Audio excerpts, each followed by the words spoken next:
અમરેલી સાવરકુંડલા તો એક કતલખાને પશુને લઈ જતા અમરેલી ગૌપ્રેમીઓએ પકડી પોલીસને સોંપ્યા હતા। લાઠી રોડ બાયપાસ પર ગૌપ્રેમીઓએ ટ્રક રોકી તપાસ કરતા ખીચોખીચ ભેંસો ભરી હતી। ટ્રકમાં કુલ 11 ભેંસો ભરી હતી। તેમને ભરૂચ ખાતેના કતલખાને લઈ જવામાં આવતી હતી। ગૌપ્રેમીઓએ તરત જ ટ્રક કબજે કરી સમગ્ર મામલો અમરેલી પોલીસને સોંપ્યો હતો। અમરેલી પોલીસ દ્વારા ટ્રક ડ્રાઈવર અને ટ્રક અને પશુઓ અંગે કાયદેસરની કાર્યવાહી હાથ ધરી હતી। ભોજરાજભાઈ કનુભાઈ વાળા અમરેલી અમને આજ રોજ 30 તારીખના રોજ આ જાણ થતાં સાંજના સમયે કે ભાઈ આવી રીતના ગાડી નીકળે છે, તો અમે બધા ગૌપ્રેમીઓ લાઠી ચોકડી બાયપાસ ઉપર એની વોચ રાખેલ હતી।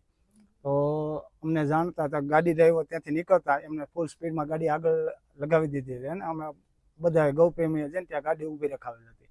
ત્યારબાદ અમે ડ્રાઈવરને પૂછતા કે ભાઈ આ ગાડીમાં શું છે, તો ડ્રાઈવરે કીધું ખાલી છે। પણ ત્યારબાદ અમને તપાસ કરતા એવું જાણવા મળ્યું અંદરથી કે ભાઈ એમને કે ભેંસો ભરેલી હતી, મૂંગા પશુઓ હતા અને 11 ભેંસો જેવું હતું।